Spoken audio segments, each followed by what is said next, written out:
All right, everyone. So, because I am impatient tonight and we have a lot to discuss, a couple of these topics could take a while, I wanted to go ahead and get started.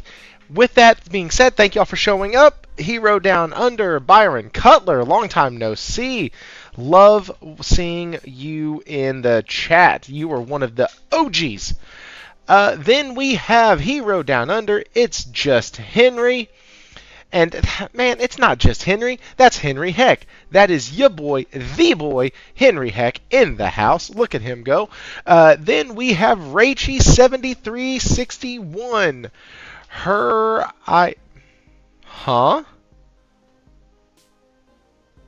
ISD alone. What? I don't... that sounds like hieroglyphics, my friend. I don't know what you mean. But tonight we will be having a couple guests show up, hopefully. He is alone. Yeah, well, we can either have one or we can have three. So I don't really know which way this is going to go. I have someone drop water on the phone. What do you mean someone dropped what? Does it sound bad?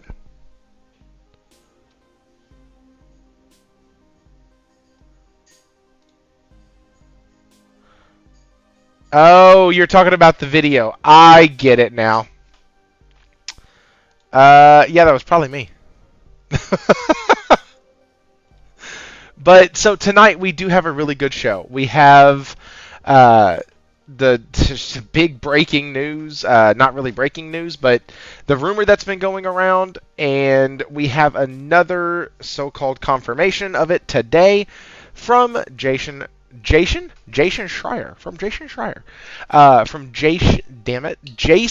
Schreier. I'm working on this here. And so we will be discussing that today of PlayStation taking their games and not putting them on PC any longer. That is right. We have... Oh, this is a clip that we're going to watch that Nib put together that's pretty freaking funny. We're going to watch that a little bit later. Here is the article. Thank you to the Reddit person who put this on Reddit and had it there so I could click on it and actually see what the heck this article was about. I hate getting secondhand stuff. I could have done it.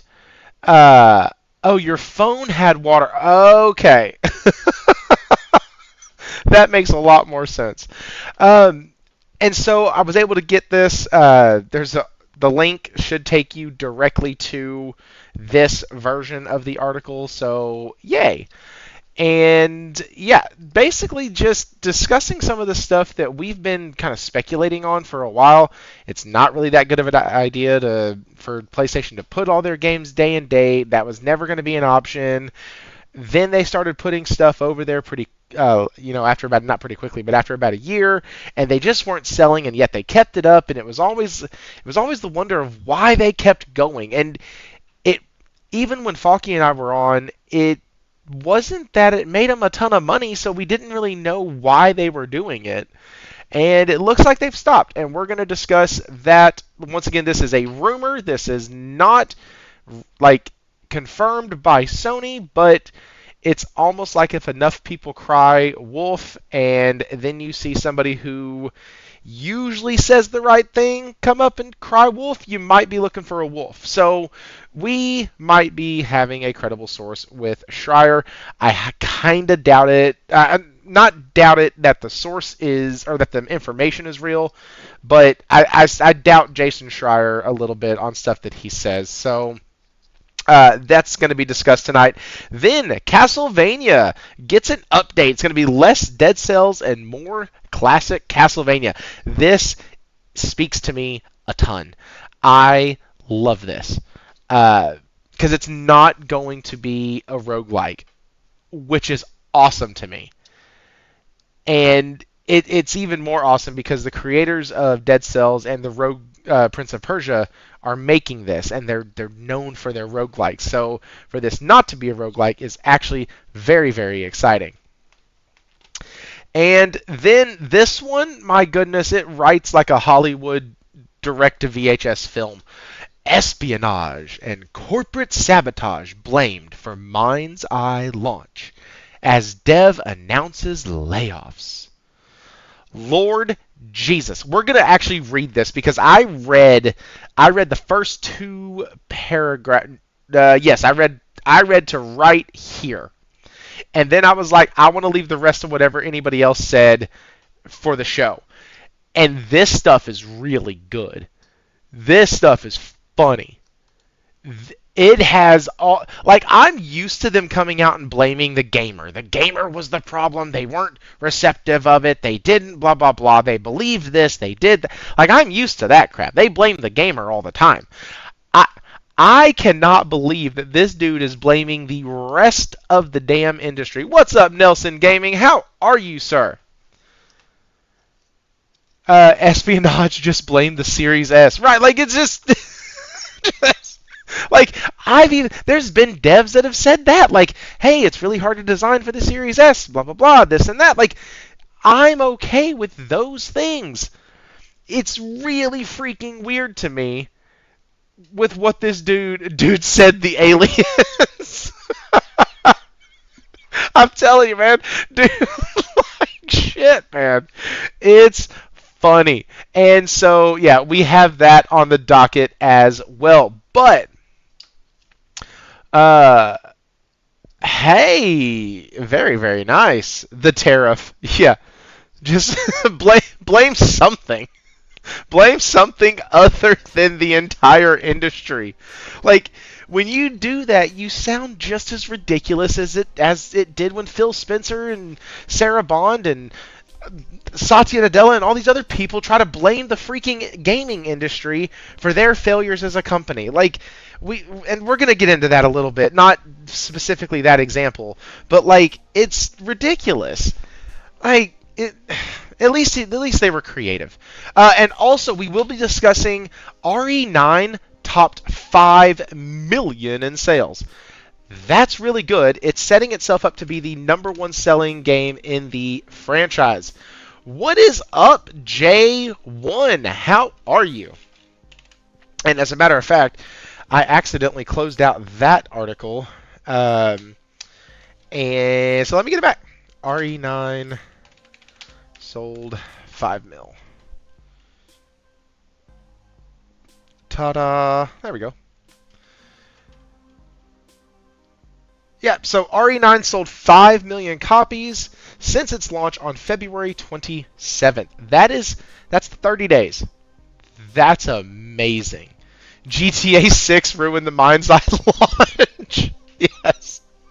Absolutely. Guys, before we dive into the articles and into the gaming topic, question, whatever we want to call it, of the week, we are going to, do the likes and the shares and all that shit. Hit the like button, subscribe if you haven't already. Guys, hit the hype button if you're watching this afterwards. It does help a ton. We are now at 840 subscribers. That is 160 away from 1,000. That is the goal, 1,000 subscribers to the channel. Also, if you would like to give to the channel financially, you can do that by becoming a member. You members get a shout out. You get your name scrolled up at the top of the screen during the show, and you get it put right here during the member start page here at the bottom. And just as a way to say thank you, a way to shout you out, really appreciate anybody who gives of their time to come and watch the show, hit the like button, do the free things, and really appreciate those who give of their money as well. And so, yeah, with all of that, 30 days, it's less than a week. Oh shit, sorry. Wow. Holy crap. Yep, less than a week. Yep. I just deleted the next 4 weeks. I literally just deleted the next 4 weeks. Literally just... did I mention that work has picked back up, and so it's been busy as crap and my brain is mush? Did I mention that? I don't think I did. If I didn't, I am now. But no, that was my fault. Good catch, Nelson. Appreciate that. I can't believe I said 30 days. Hey, February to March, that's a whole month, right? A month is 30 days. That's how my ADHD brain took that. All right, enough of that. Let's get into the question of the night. If you were in the Discord, you would see the question is, what video game character do you relate with most, if any? Some folks can play games and not see themselves in characters, or hear stories and not think of how they fit into that story or where they would fit into that story.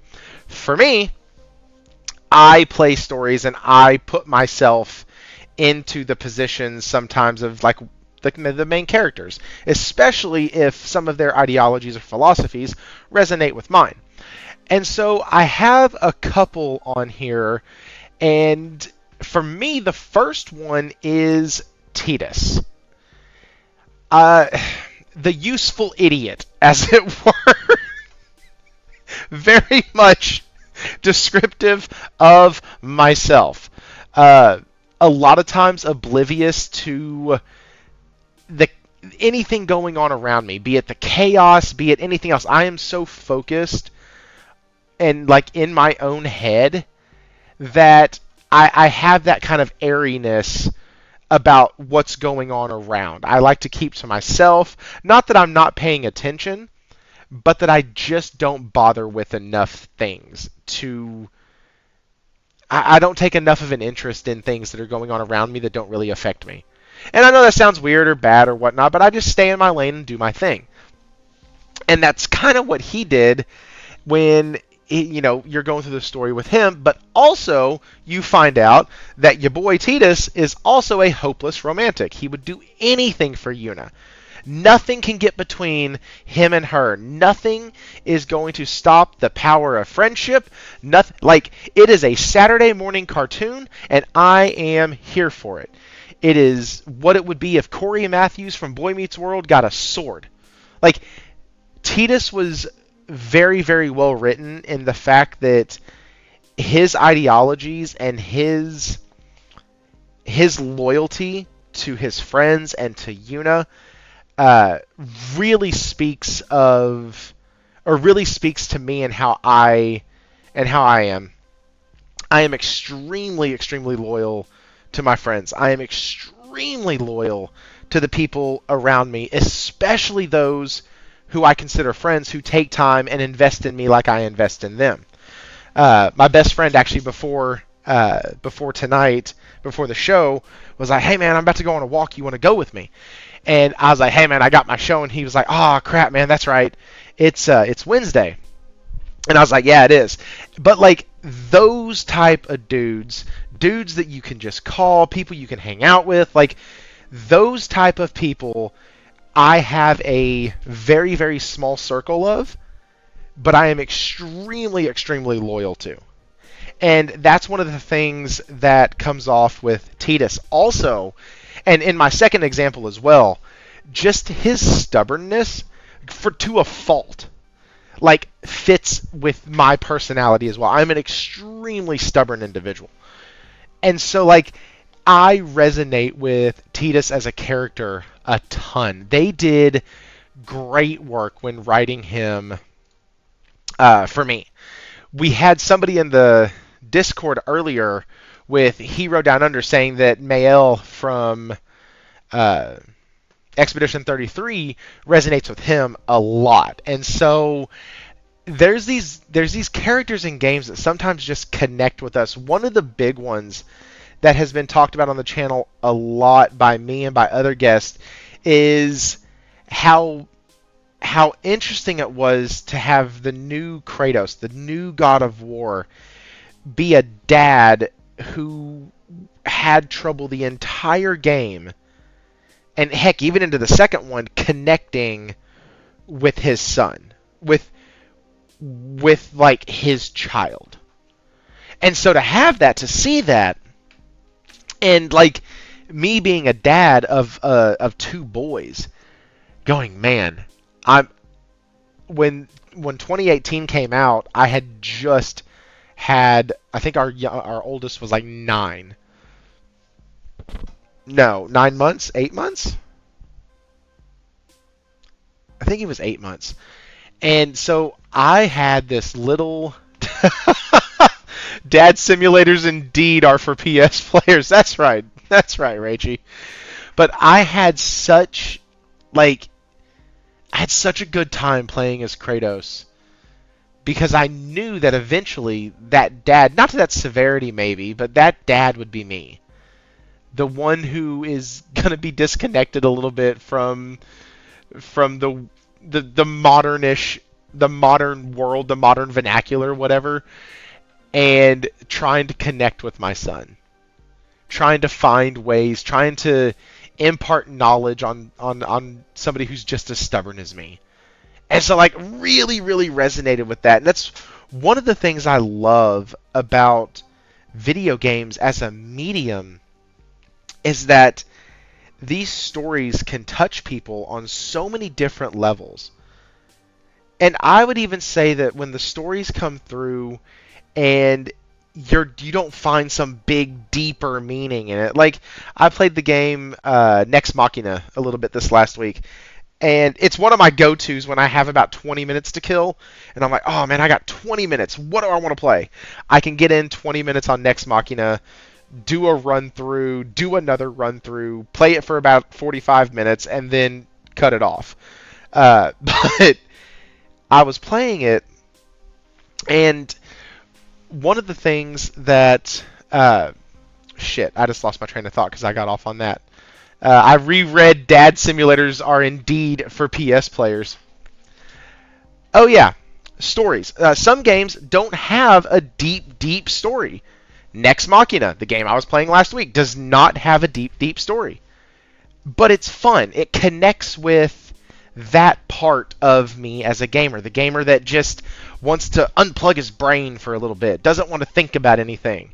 And it still gives me that as a outlet. And it also gives me stories of characters like Tidus or characters like Kratos that really, really resonate with me as a person in those different stages of life too. Like, I'm still the hopeless romantic and I'm still the super loyal friend, but like with not being a child anymore.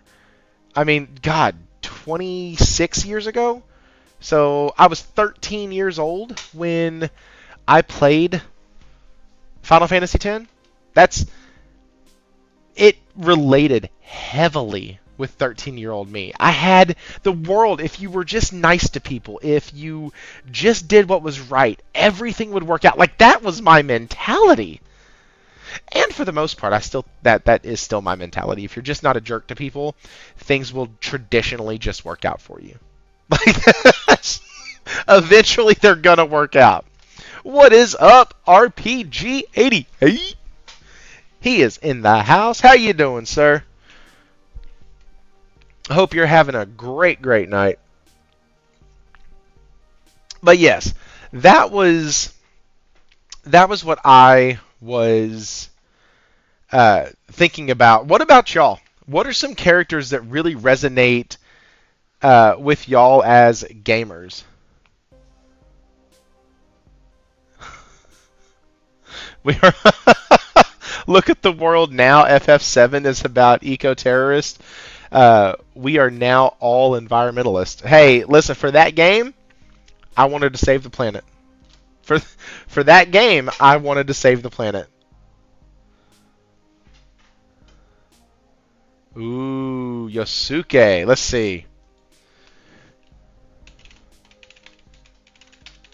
I'm interested.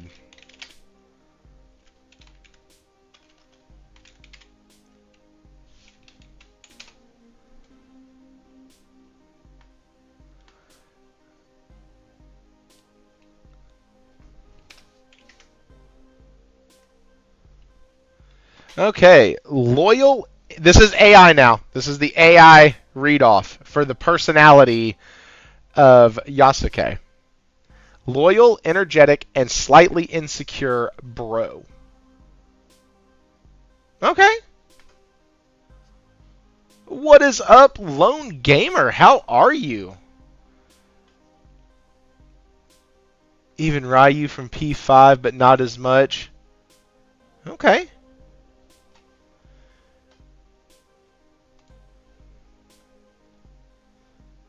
Sorry, that's the part where I would normally have somebody else, and so I paused for a second, switching over to something. That's my bad. Okay, so Eve and Tifa. Now, Byron, I gotta ask, what is it about Eve and Tifa that you relate to? I'm just wondering. Just asking. Just friend wants to know. What? So these stories, though, strikes and gutters and ups and downs.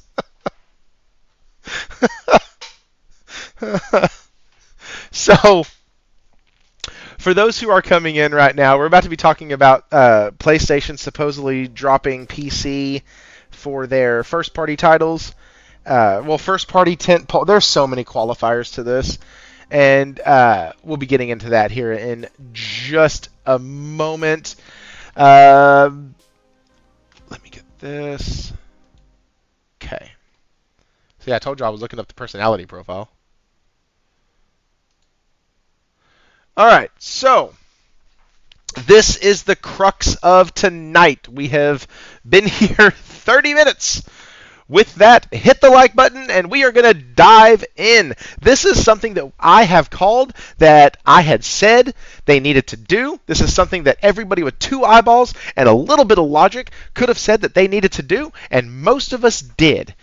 I am not saying that to say that I'm some big shot, ooh, listen to me on every word because blah, blah, blah, I'm so logical and this. No.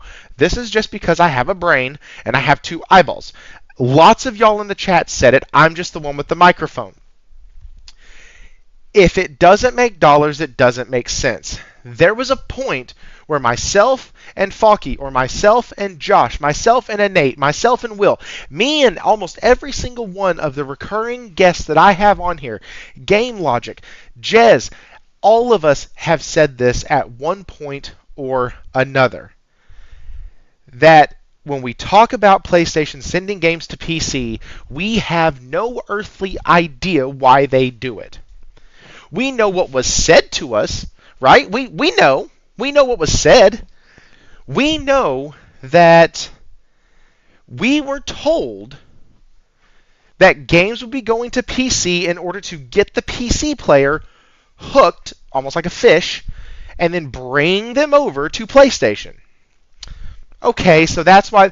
So they'll put them over there. They'll sell 25,000, 35,000, 45,000 copies, get torrented, get broken, get pirated. But if it brings them over to PlayStation, then that's a win because they're in the console business. They want to sell consoles. That's something that PlayStation has been very consistent on, is they want to sell consoles. So, with that,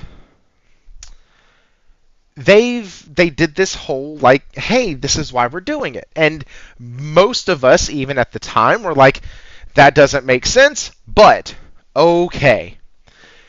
Don't go day and date. If they ever went day and date, it was going to be the dumbest thing ever. Don't do that. And up to this point, they have not taken a single big, huge tentpole release and gone day and date to PC that I know of. Y'all can correct me if I'm wrong. And that was seemingly working, well, until it wasn't. And you see on their financials, it didn't look good. It didn't look right. They weren't making just a killing off of it. And so every single time we would bring it up, like, I guess they're just doing it to help grow PlayStation. But at the same time, it never seemed to actually be working, because the game would hit the Steam store and then be broken open for people to get for free in large numbers. And after that, you're not making any money. And so maybe you could tell me that, hey, we're going to go ahead and play the long game. We're going to let them torrent Spider-Man. We're going to let them do that because then when Spider-Man 2 comes out, they'll come and buy our system for Spider-Man 2. Listen, guys, when I tell y'all that PC players are some of the most patient people I have ever seen in my life, I am not kidding. I am not kidding at all. These dudes will play a game that has been in open beta for 5 years and call it awesome. Like, it makes absolutely zero freaking sense to me. They are some of the most patient people in the world. So if Sony's goal was to wait them out and be like, hey, we'll give you Spider-Man. Yeah, sure, we know you're going to torrent it. But hey, guess what? When Spider-Man 2 comes out, you'll come over to PlayStation. No, they won't. They're going to wait until you put Spider-Man 2 on PC, and then they're going to steal it from there. Like, PC players are some of the most patient players I have ever seen.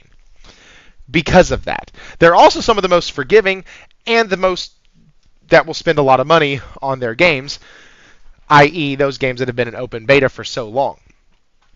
Hey, what's up? Sorry, I just sat back down at my desk. What is up? David, how are you, sir? Good. How are you going? Oh, you are loud. Hang on. I will fix that. I am good. No, I had you turned up from last week. Oh, I was a bit quiet, was I? Is this a different headset? No, not for me. Okay. Might be the internet. I don't know. Who cares? Who knows? So, welcome. Blame Microsoft. Just blame Microsoft. Just blame. It probably is their fault. Speak of the devil. So David was just on BRAP, and he did a whole spreadsheet on how much money those single-player PC ports cost and how little they were making back. Wasn't worth the squeeze. And he said, oh no, speak of the devil. I don't know. Is that how it came across? Because that's not what I was saying. The challenge is the purpose of what they were trying to achieve with the data that they didn't have. They've now spent 3 to 5 years working on it. Have the data, have the trends, have the program and all the rest of it there. They'll have, as I was saying, you can with BRAP. We're looking at a consolidated point, out of my spreadsheet, which was at what they're reporting in the market at heavily consolidated. But they'll have teams of tens and tens, if not hundreds, of analysts that are into the detail down to this is how much revenue on these type of games in this specific geographical location, not just by country, but not just by region, but like down into this, the greater city of Beijing level. Like, this is what the revenue is coming out of these areas. Like, they can get down to the micro detail and then build it back up from there to work out, where will this game sell and how will it be received, and what are the things that they like about these games and don't like, and where are the users or the consumers of this stuff living. And when you go into that level of detail to try and work out the market, that costs money. And when you then go and try and do the portos and the development work and all the rest of it, you've got to figure out how to cover that, and you've got to cover all these other items. Suddenly you're in a realm of, well, if it's, a couple $100,000 per person to work on these, and we need teams and teams of tens and tens of people doing it, then they've got to cover storefront fees, overheads, SG&A, corporate inputs, like bang, bang, bang, bang, bang, bang, and you're talking about how much they can afford to spend on this stuff. That is now no longer we've pre-committed funding in this mid-range plan of $250 million to do these PC ports.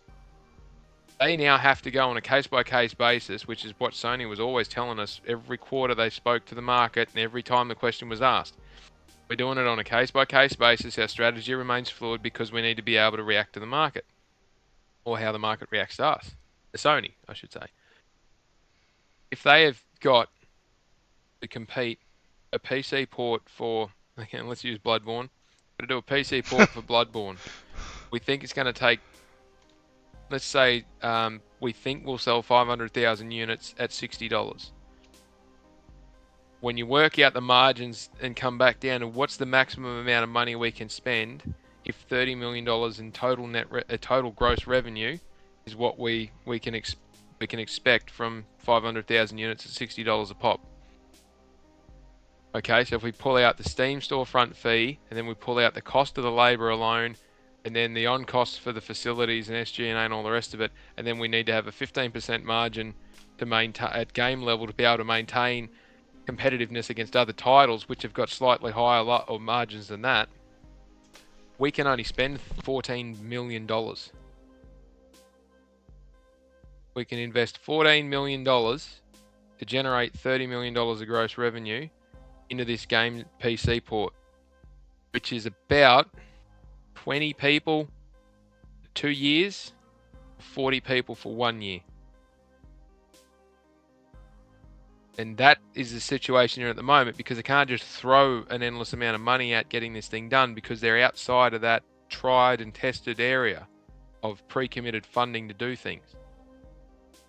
And they've always said, we'll do it on a case-by-case basis where it makes sense. You can see when they started, they went, here's some top-level titles that we're going to bring. We test this one out, then we'll bring some major players across, and we'll see how they go. And then we'll shorten up the time window from 18 months back to 12 months and see if, or 6 months, and see if that works. 6, 12, 18, whatever it was. They tried a couple of legacy titles to see how that works. They were testing every part along the way. What do they need to do? How does it work? Is there any benefit in doing this? And the end result is the margins are not anywhere near as good in the PC land from an overall perspective on a game-by-game basis, when everything gets taken into account and it's not being backfilled or supported from somewhere else.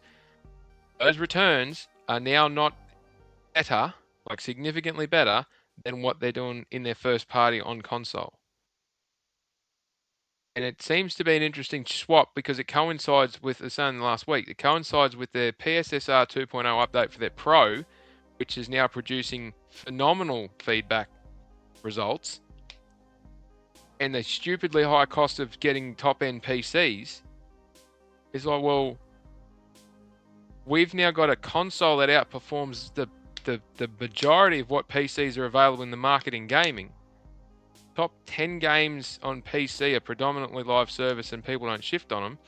70-something% of the revenue generated from PC and nearly 90% of the growth in revenue generated in PC comes from live service games that people don't shift off. And it's all microtransaction and based anyway. So trying to penetrate a market in that aspect with some of the best selling games they've ever had on the console, and they can barely scratch anything into the PC area. And there's no tail. It's showing it, did it as a bit of a graph to illustrate the concept. There's no tailing off or long life outside the quarters of when these PC releases occur. And even in the quarters when they released, like The Last of Us and The Last of Part 2 and some of the other ones, God of War and all the big titles that went on to PC, they shifted the needle slightly in terms of percentage, but they didn't shift the needle in terms of dollars all that much. And then, you know, if you assume there are other software sales that they report as 50% of it's on PC because it's only PC, Xbox, and Nintendo are the only other platforms they sell on. If you assume that 50% of it's on PC, then over the last 7 quarters, they've only generated $550+ million US dollars, which is not, it's not chump change. It's not an insignificant amount, but is it enough to warrant Now, is that investing revenue? in that versus investing in? Yeah, it's revenue. So that's not profit. No, that's not profit. That's just straight revenue. Okay, that's. So, yeah. So then the question then becomes, do we invest in an XP? As I said with the Bloodborne example, are we going to invest? They're never going to do it for 14 million. They'd spend 25 to 30 million alone just to get it up to spec. Are we going to spend $30 million over the next 18 months to get a Bloodborne PC port up? And maybe we'll sell 300,000 copies, but we're going to do it based on a 500,000 unit expectation. We know we're never going to get there. To be able to cover $30 million, they'd have to sell 1 million copies to keep those margins intact. So we're going to burn margins for what benefit? Well, we need to pay off at the other end, but where's the payoff going to come? Would Bloodborne outperform in China? Would Bloodborne PC port be able to outperform? What's that Phantom Blade Zero? Was it going to be able to outperform Where Winds Meet? Is it going to be able to outperform some of those games? No. Bloodborne's a great game, but it's not going to outperform those ones coming down the pipeline with more modern, well, and more modernization in it. So that then begs the next question of, well, what are they going to spend money on in terms of PC ports? Well, live service makes sense. They just restrict them back to what makes sense as part of the build, because they need the player base, but they've got microtransactions in them, so they can offset, and that's where they get the tail off from. Single player games don't have that. So, were you going to invest money in that, or are we going to throw more money at Naughty Dog for their next game to get it to its next milestone? Or has Bend come up with a good idea that we're going to fund? Do we want to put some more money into marketing for Wolverine? Insomniac's got a second team working on something. Are we gonna redirect that funding to make that Venom, expand that Venom game, or have we got some third parties and second party get ideas Intergalactic out before 2030? Yeah, so but that's the thing that they've always alluded to, and it's always an interesting point. They've constantly said, we will assess them on a case by case, and everyone went, the whole thing's coming day and date. The whole thing's coming day and date. All of a sudden, they've got the data, and they go, you know what? Yeah, we're outside of this mid-range plan. We've had the test. We've got the data. Yep, we don't see any benefit in continuing this unless there's a compelling case to do it over another project that's in line. We've got limited funding. We've got limited resources. We're not in expansion phase. We're in restructure and survival phase, or not survival phase, but restructure and continuance phase. We've got our profit margin back into the area we want it to. It might have been Brap or someone pointed out that they got 3 very knowledgeable finance-backed background people running it now over at Sony and PlayStation. So fiscal discipline is here to stay. Thank you very much. So we're going to get decisions. It might not be creatively brilliant decisions, but they're going to be financially sound decisions about not throwing money at things and hoping that they stick. Live service, wink, wink, nudge, nudge. But there's going to be some bloodletting to go. But yeah, it feels like case by case, and they've always said that. They've always said it's case by case. So those are doing victory laps and carrying on like pork chops online at the moment. Just sit down, calm down, take a breath. You're not telling us anything we didn't already know. Yeah. That's what I was saying, like, earlier. I don't even know if you were here yet, because like I said, when I get on a roll, I usually sit up from my desk and start pacing. It's a well-known fact at the channel. It's not even a secret. So I don't know how much you heard, but I had basically said that every single person, myself, anybody with a podcast, like anybody in the chat, anybody who's been on this show, we have all at some point or another said that we did not know why PlayStation kept doing, releasing their games on PC. They just didn't. It didn't seem to work. Like for 5 years in a row, it didn't seem to work. And so, like you said, there's not really a victory lap to be had. It's just, it was common sense to see when a game came out and did 40,000 and then was broken and released to the public for free. Like those sales dropped, and they didn't ever, like you said, there was no tail. They got there. People who didn't want to wait for it to be broken and torrented bought it, 40,000, then moved on. I think the best one, according to some numbers that were shared in the Discord earlier, 192,000 for Stellar Blade on PC is the most sold for a PlayStation published title on PC. I think that's right. How much? 192K. Wasn't Spider-Man 2 like hundreds of thousands? Well, see, that's why I said we do not listen to certain numbers from this certain person. Let me see. PlayStation first party sales on Steam. I mean, it's all... It is all irrelevant. It doesn't matter. I shouldn't say it's not irrelevant. It is relevant because it the data has downstream effects on the consumer. What's offered to the consumers, but I mean, we can sit here and have discussions around who, what, why, where, how, and the color of the bridesmaid's dog, for example. But it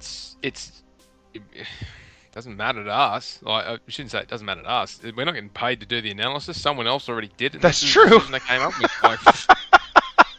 I just said it on Brap. I just do this quick analysis for fun because I'm curious to know, get an idea about where they've I see the landing point where they've gotten to, and I'm like, well, how did they get here? Well, let's put some parameters around it and see what the numbers spit out. And I'm being generous, and it's like, holy shit, why are they still trying to do this? Well, I wouldn't do it. I'd have cut it off years ago, but. Oh, they're saying those were concurrent players. My bad. Okay, that makes more sense. So I just can't read. That's fair. Concurrent players. Yeah. I Sorry, that stat. I wish they'd stop publishing that damn stat.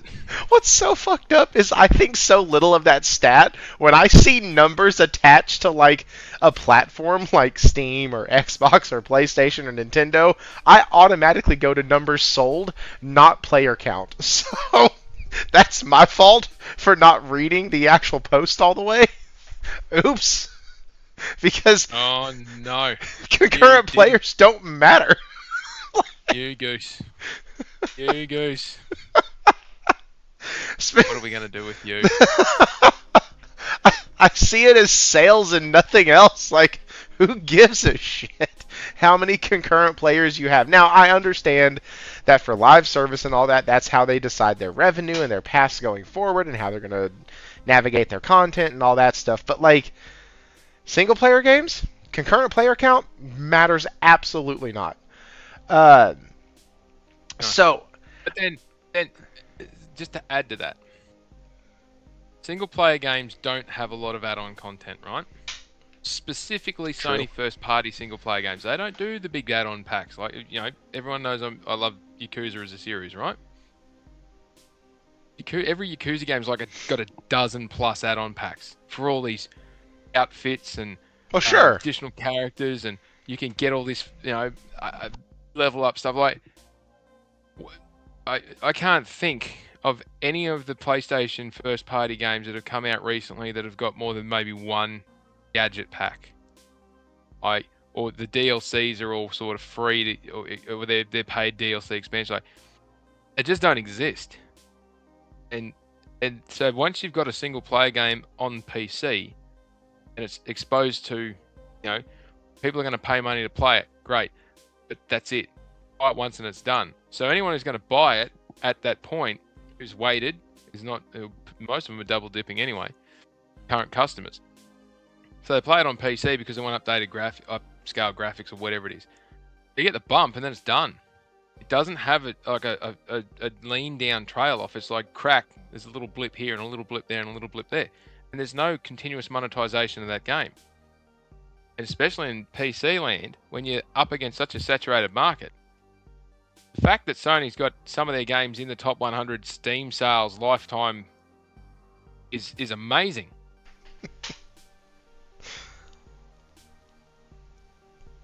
Yeah. Anyway. I mean, no, sorry, Rachel's just said that Stellar Blade sold 1 million in 3 days on Steam. Yeah, and listen, reading is a skill, okay? That's just... but going back to something that you said, like just reading the data... Yeah, reading is a skill. It says right here... That's the best comment I have heard all week. I'm sorry. It's just like reading is a skill. Yeah. It's. I mean, it is absolutely having a crack at a lot of people, but it is. Reading is a skill. And a lot of people just don't have the ability. Well, so reading is the skill. Comprehension is the refinement of that skill. Oh, now we're going in philosophy. Let me just park my get and my both of out those and go and sit under the olive tree and in the Pantheon and wait. And both of those things are needed to understand this shit.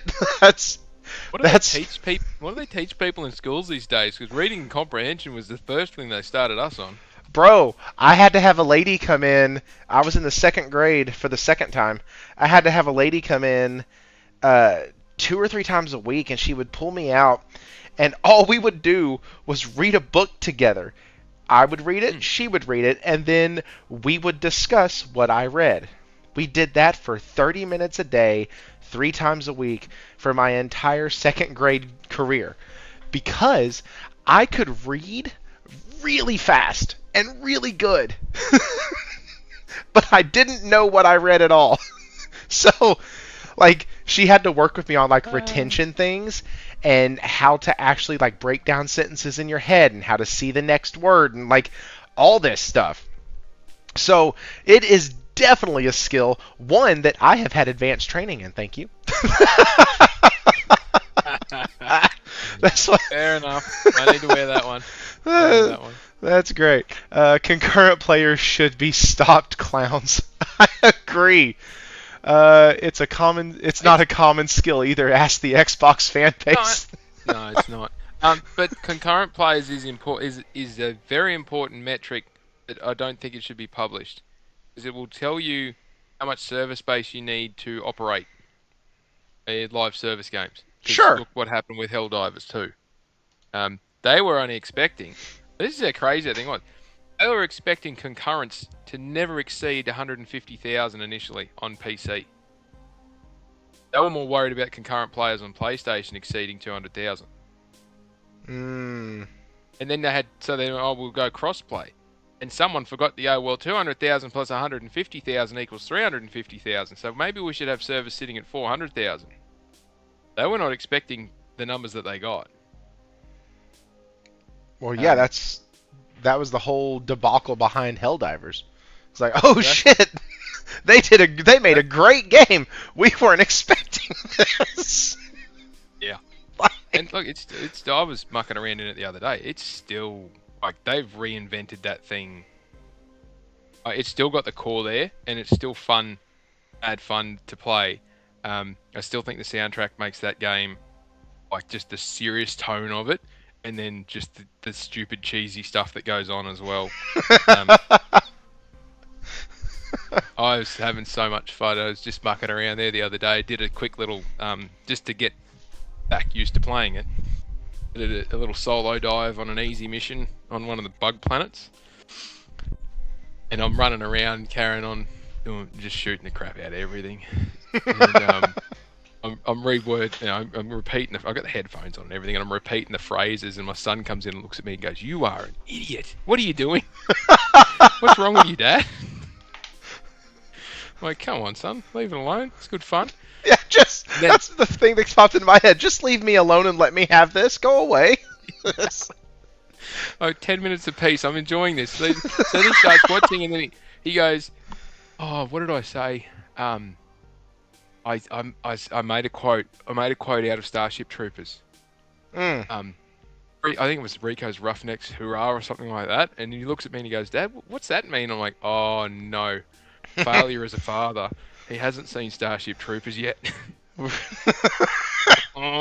How old is he? I'm like 13. Okay. I'm like, oh, we're getting close, mate. We're getting close. Yeah, we're getting there. There's a whole list of movies that I'm waiting a few more years to show my oldest. I'm like, I can't wait till he can watch all these with me. It's gonna be great. So anyway, those tea leaves that we were talking about earlier, it says in his article, he says that the people cautioned, and I am going to read this because I found a way to get it without having to pay the stupid subscription from Reddit, and so I'm going to read this because I find this is my one level of rebellion towards like subscription service, especially for outlets like this when they're like, "Hey, look at this news. Now give me $1.99 a month." No. Now you're just being ridiculous. Don't do that. Anyways, they can go do one with a rusty fishhook. Give me $1.99. Tell you what, I'll give you the finger, and you let me read the damn article. Here's a quarter. Call someone who cares. Yeah. Give me back the change. But this touch point, it irks me. Gaming media irks me, and we've spoken about this at length, and I could go on for days. I miss the magazines. I miss the good stuff. I miss people actually reporting. The fact that you've got people love him, people hate him. Jason Schreier is on a tear at the moment, Yep. and obviously he's got Sony in his sights again. I don't know how his hit rate's going because we still haven't heard an official announcement about Blue Point, and there hasn't been anything listed in the Texas regulatory areas around name, business name registrations being cancelled, anything like that. Believe it or not, you can actually research that shit. You can get a hold of it just quite easy. But he's carrying on about this PC thing. The issue that I have is as soon as someone puts something on social media, all of a sudden it's the reference point for all the publications, right? Correct. So if everyone wants to know, and I mean everyone, wants to know why we've had all these layoffs in these gaming media areas, when most of them have all been, there's only 2 or 3 companies now, effectively 2 or 3 people, that control 90% of the gaming-specific news and media outlets, right? That's correct. They own IGN, they own Eurogamer, they own Informer, blah, blah, blah, blah. Yep, Digital Foundry's owned by them. They own, yeah. Yep. You want to know why they laid off everyone? It's because they can get an AI bot to just scan social media and write the report for them. Ugh. Because that's effectively what those so-called journalists were doing. See, and that's why I waited. I did not comment on this at all over the past few days. I have left it alone. I haven't said anything, haven't posted nothing, because it was all insider rumor mill stuff. And then we get Jason Schreier now coming in and saying that he's actually talked to people from Sony, and as far as track records go, he doesn't have a terrible one. So no, like it, he has a bias. He does. Look, everyone has a bias. I'm not going to chip him for that. He has a bias, and the way that he reports on things at times can be somewhat inflammatory. He's not got a horrible track record, but he's not Mr. Perfect either. So, but he operates like a journalist. He does what a journalist is supposed to do. Go and ask the right person the right questions. Or go and ask someone a question and see how it goes. Follow the path. He's actually a trained journalist, whether you like him or not, and I'm not the biggest fan, but I don't hate the guy. But he's actually a trained journalist. So, he gets to write for Bloomberg. Bloomberg's not a useless source of news. They're not my cup of tea, but they don't need to be. But then, as I said, you look at all the other media areas that have been decimated and they're being replaced with they call it this AI garbage. You wouldn't be able to tell where most of those journalists, so-called journalists, who were just grabbing stuff off social media and putting 50 words around it to slap it up on a website somewhere to just collect their ad revenue from the clicks they were getting. Why did you think your job was going to be protected when you're putting no effort in? I'm not the biggest fan of Jason Schreier, but to give the guy credit for doing his job, doing a job properly, doing the job to a solid ability. He would probably be one of the last people dropped for an AI bot because he actually goes and asks people stuff. Yeah. He's not scared to get off his ass and go and do a bit of digging to get some information. And he somewhat verifies the information to a degree, as best as he can. Does he get everything 100%? No, because there's information that he'll report on that no one really knows except for those making the decision, because it's a closely held secret. There's stuff that happens that he's never reported on because he's never going to be privy to it. He's not going to get everything right. But there's people running around at the moment going, oh, woe is me because I lost my job because all you did was say, Jason Schreier tweeted this. Or according to blah, blah, blah, this is what's happened. Here's a copy of the tweet. And here's half a dozen words that references their websites. Please go and click on here if you want further details. Go do one. Like, seriously, you've done this to yourselves. So, here's what he said. He said the people cautioned that things could change in the future due to the unpredictable nature of the video game industry, and that Sony's plans are Welcome constantly to business. right, and that Sony's plans are constantly shifting. No shit, Sherlock. But in recent weeks, PlayStation scrapped plans to bring Ghost of Yotei and other internally developed games to PC. Two games made by external developers but published by PlayStation, Death Stranding 2 and the upcoming Kena Scars of Casamora, can't fucking wait for that game, are planned for the release on PC this year. Oh, Kena. Kena is day one all day long. That first game was so much fun. Anyways, a spokesperson for PlayStation declined to comment. Sure. There are likely a few reasons behind the shift. One is that several recent PlayStation games have not sold well on PC. A faction within PlayStation has also expressed concern that releasing their games on PC risks damaging the console's brand and will hurt sales of the PlayStation 5 and its successors, according to people familiar with the inner workings of Sony. For decades, Sony's tactics for selling PlayStations was to keep tentpole franchises exclusive to its own consoles. In 2020, it pivoted and began bringing games to personal computers via Steam. Since then, the company has put most of its biggest franchises on PC, such as God of War and The Last of Us. But the strategy has been muddled and confused many players. That says hello. Most PC releases arrived months or years after the games came to PlayStation. The cadence was never consistent, and the announcements appeared to be haphazard. The company also upset PC players by asking them to create a PlayStation Network account to access many of the games. Now, I'm going to pause right here, because this right here, this is also something that I think played a part in it, because he goes to point this out, and if we remember, we talk about the juice isn't worth the squeeze, it's not worth the this, it's not worth the that. Sometimes doing shit just isn't worth the headache.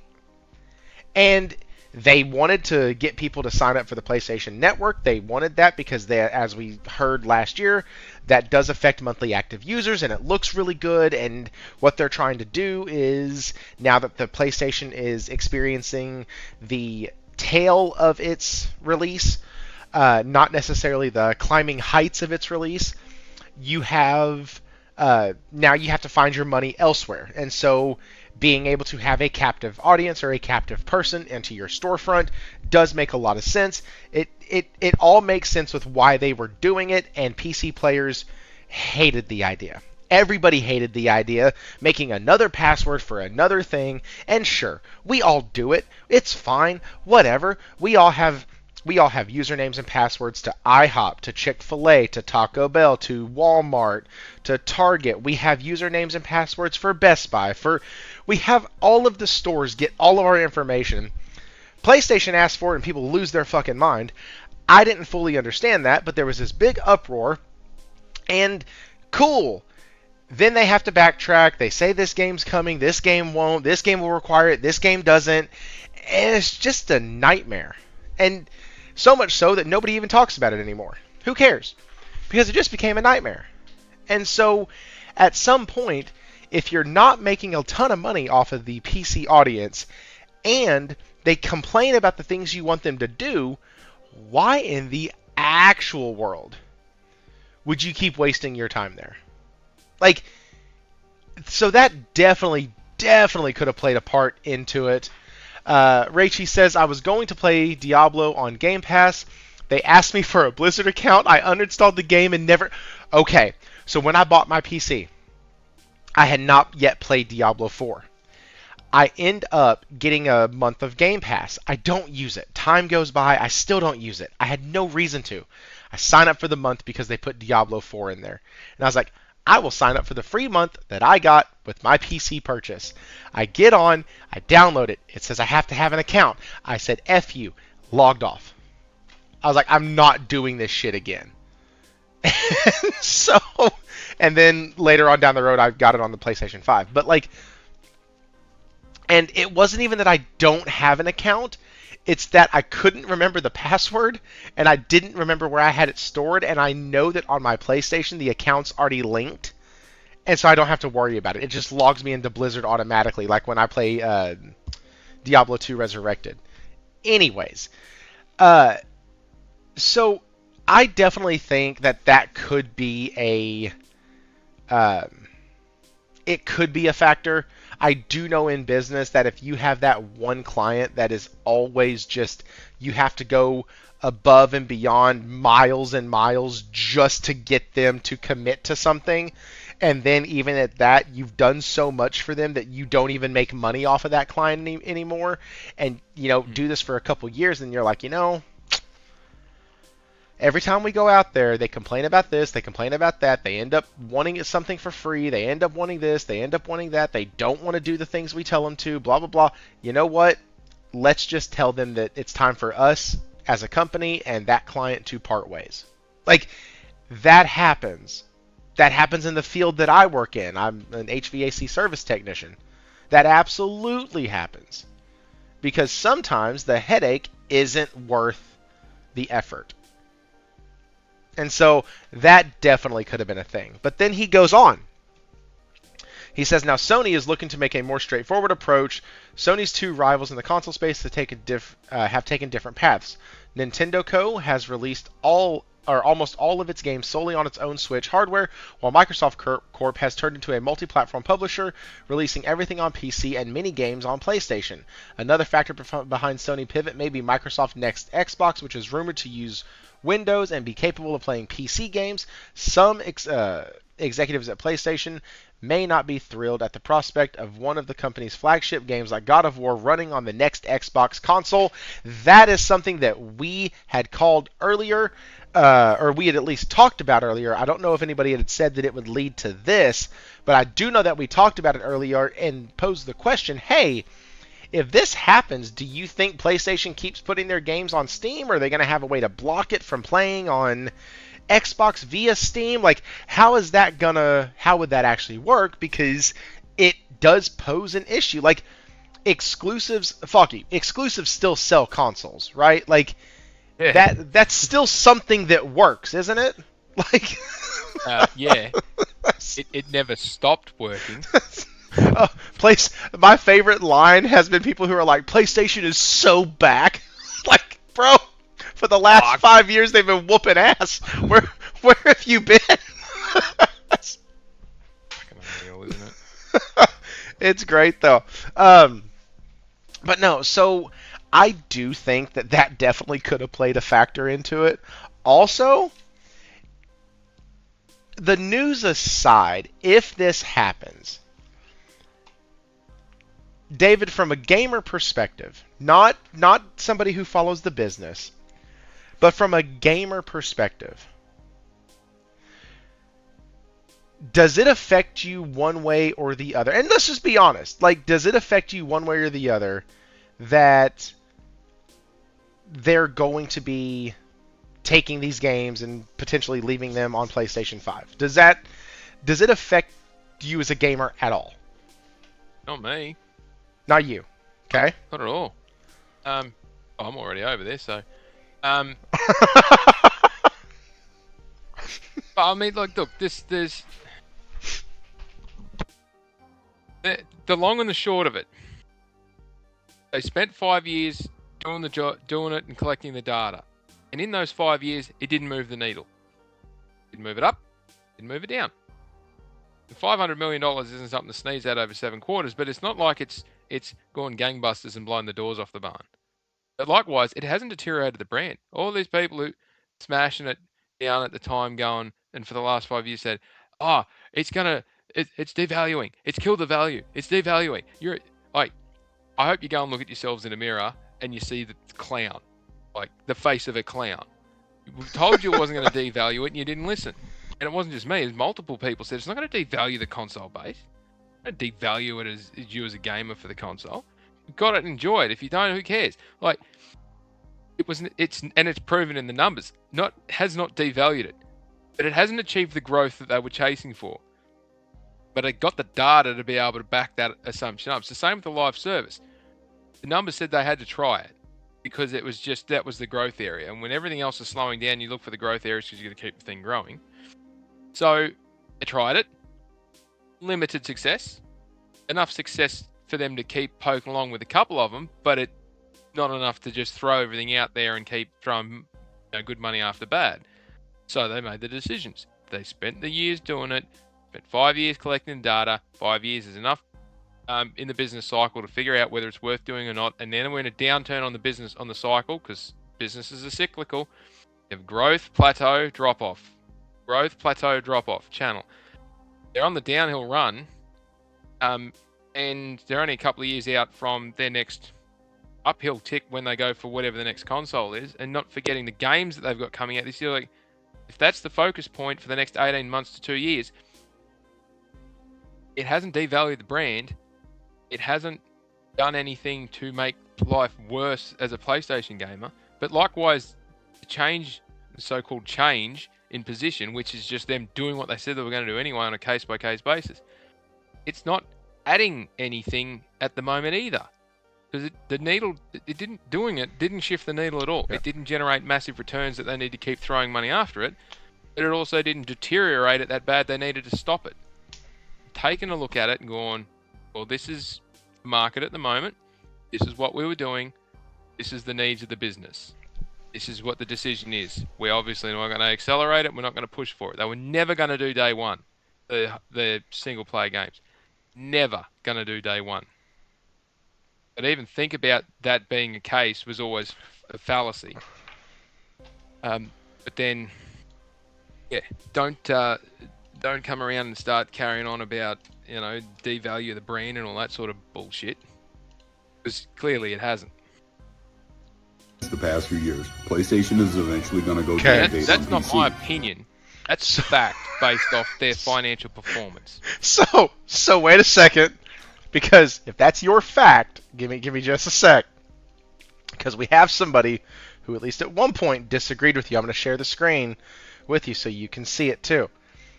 Let me go ahead and share this one so you can see it also. So there's a fair warning about this, because I'm not really big on... Who are we picking on here? No, we're not picking on anybody. Maybe. Do you get squeamish when we start calling out people who are less than intelligent? No. Okay, cool. I've been saying this the past few years. PlayStation is eventually going to go day and date on PC. And it just makes sense. And I know it was very weird and difficult for a lot of people when Xbox made this move last year. And look, PlayStation is doing it too. Eventually more companies are going to do it. This isn't a big deal. This means PlayStation is going to make a lot more money. Now they're going to do it in ways that you might not like. They're going to figure out how to bring more games to PC. There's even a lot of speculation that they're going to figure out how to bring more games more regularly to even platforms like Xbox. PlayStation. Bringing their games day and date to PC sooner than later. Why y'all still fighting it? Okay, I'm not going to keep going. I was going to say, there's an awful lot of hat in hand. Yeah, we got it wrong. But it leads into another point. There's mass speculation to try and be the first to call something. Do they get a gold star for doing it? Do you get paid for being first? What's the benefit here? This whole idea of social media clout, which drives me nuts. Who cares, mate? Who cares? I don't care. I couldn't give a rat's ass. People say, "Oh, you're first to call." I'm like, I've read the tea leaves, and it was screaming at me off the page of the reports I was reading. It's not my fault that other people don't know how to read it. If you want to learn how to read it, go and get a university, spend the 4 years at university and get 10 years of experience, and then you might be able to figure out what these things are actually telling you. That's what it takes to be able to read this shit. However, just to say, oh, they're doing this, it's going to be this, I'm telling you now, it's guaranteed, and then it doesn't happen because there's a shift. You watch the excuses come out. There'll be, business change, market change, strategy change, all the rest of it. So no, you guys just didn't listen, and you thought that by being first, you were going to get something for it. The only thing you're going to get for it is a big thumbs up from those that love to give you a thumbs up, and no other reward. Unless you're getting paid for it, who cares? And if you are getting paid for it, start refunding people, because you lied to them and you got caught out. Yeah, that's the part that, like, and Destin was really bad about it at the end there of that little portion of the clip. By the way, guys, that clip is put together by Nib. Y'all can go check him out on X. It's NIB. That's why I was asking, because I got worried when I saw his name pop up. I was like, Nib and I have plenty of conversations, and though we share a lot of similar points of view, there are times when we have differing points of view, and we don't argue in a negative fashion. But we have a constructive conversation. Well, this is how I see it, and this is how I see it from different perspectives. And never a bad word from my position. Never a bad word said about or spoke between. A lot of respect for him, but he is very much on the money there. Where there's a lot of people that acted like clowns at the time, and I haven't been on social media much today, but I was like, oof. Well, I hope you're not going to pick on him, because the last time we spoke about this, we were very much like, yeah, the numbers are saying it's going to shift, and it'd probably be sooner rather than later. I actually expected in the April update that they would announce, the May update, when they announced their March year closing figures, that they were going to start talking about their next short range forecast, and they were then going to say that they were going to reassess their PC launch strategy, mainly because of how much is going on console this year. Yeah, he was just pointing out all of the people who have said all the things. Like Destin at the end, there are sources close to this thing who have even speculated that their games are coming to Xbox. Nope, you don't have a source that said that. I am sorry. I have something that has hit my throat. Oh, Lord. I just didn't. Yeah, I think so. I don't know. I felt like I had something on the back of my throat. That was weird. Almost like when you're eating popcorn, you get a kernel stuck on the back of your throat. Like, that's what it felt like. But, so that's pretty much it. The main thing that I think it affects on the gamer side of it, outside of us just liking the industry and liking talking about it, is if this does allow them to funnel money elsewhere, or even, like Naughty Dog. Naughty Dog said that, hey, listen, nobody else is handling another PC port of our game except us. We're not letting the crap that happened with Last of Us Part 1 happen again.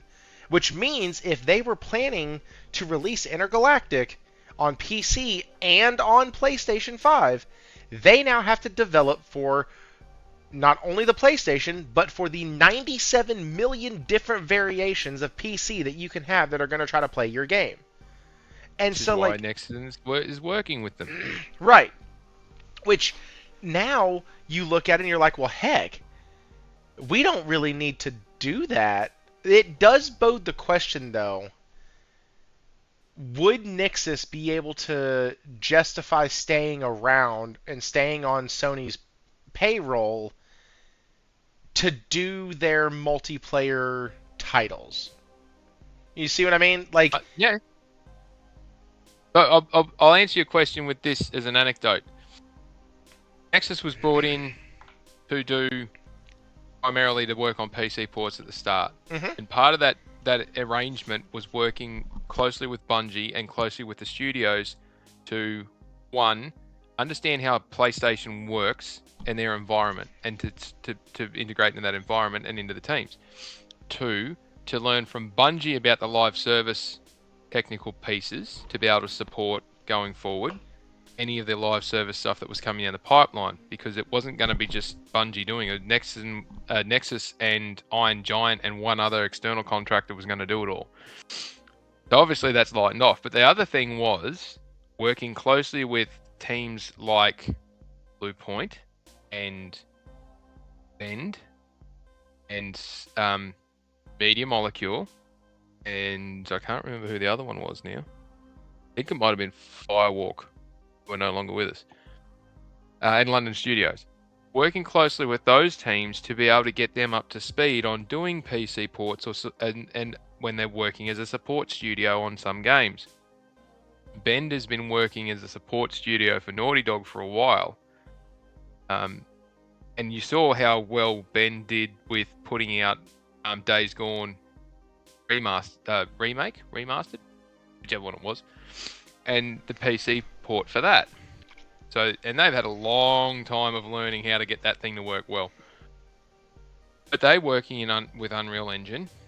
Guerrilla are working with Decima. Naughty Dog's working with with whatever they call the kennel thing now. Their proprietary engine. Media Molecule's got their proprietary engine. So there's every time you talk about games being brought to PC, if it's a different engine, then there's an entirely different engineering basis in which they have to do it with. So being able to bring in an external contractor to pinch hit on the known stuff is great, but having someone internally who understands the difference and can drive some similarities for the PC porting tools that they're building, because it's not like they just show up to a studio and off they go. Nexus would have helped build the PC porting tools that Naughty Dog's using or has used.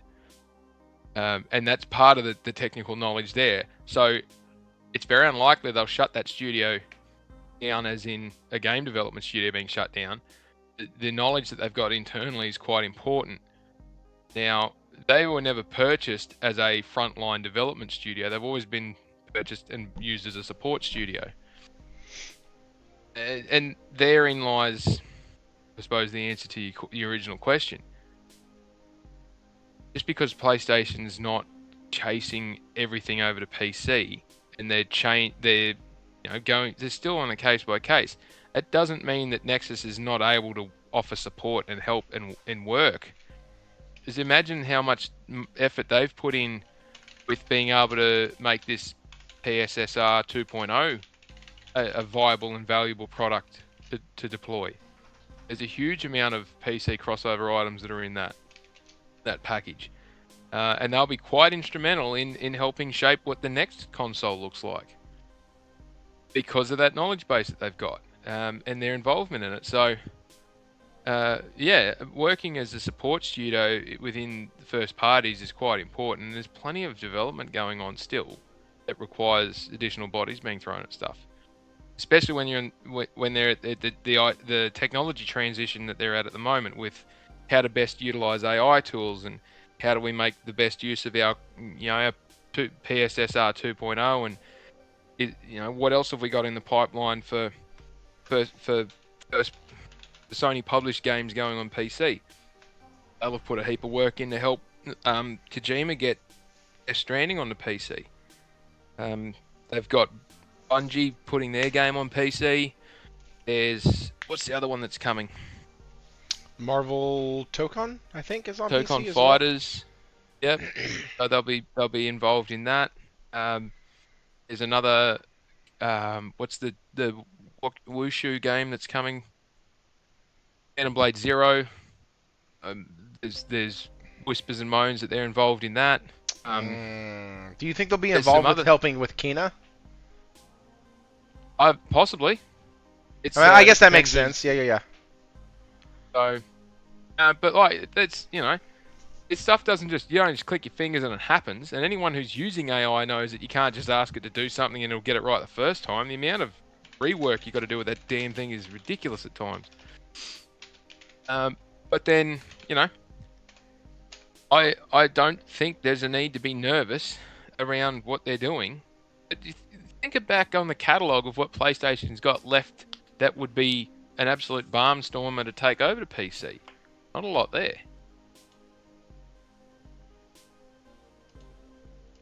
Yeah, there's when Shift Up thinks of it self-published. Shift Up think of self-published for what? Shift Up they've said that they're looking to self-publish their next game. Oh, Shift Up is thinking of self-publishing. Sorry, there were INGs were missing from the ends of certain words. Appreciate it. Shift Up's thinking of self-publishing Stellar Blade 2. Hey, more power to them, man. With the success they had on PC, like, they could very easily make Stellar Blade 2 day and date, PC, PlayStation, Xbox, whatever, and I think they'd sell well. I think that that's fine. What I don't think would be fine is if I had to see I don't know, Intergalactic on PC, PlayStation, PS5, or Xbox day one. I don't like. Here's the deal. I like exclusives. As a gamer, I like them. As a consumer, I like them. I like feeling that the thing that I spent $500 something on at one time and $700 on another time over the past 5 years, I would love to feel like I actually purchased something that was worthwhile, that is giving me my money back.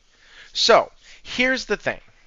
People can look at that and go, well, that's console warring, that's tribalism, that's weird, that's this, that's that. No, it's fucking not. Because if I ask you why you go to Taco Bell, and you tell me it's because it's the only place I can get a Baja Blast, you know what? I'm gonna believe you. You know why? Because it's the only place you can get a Baja Blast on the fountain. The only place. And I have gone there before and gotten just the Baja Blast. We shop at places a lot of times, especially with consumables that are not grocery items. Let me say it that way. We shop at the same places quite often. Let's think of coffee. I go to a very specific coffee shop. I go to that coffee shop because they roast their own beans. I know their recipes. I know how they do it. I know their process. And they're the only place in, like, the entire state that has the beans the way that they do it. It's exclusive to them. So if I want that kind of coffee, I have to go directly to them. If I want to play the games that I love, I go to PlayStation because that's where they have been for the better part of my gaming life. It's not exclusive coffee, it's the way he roasts his beans that's the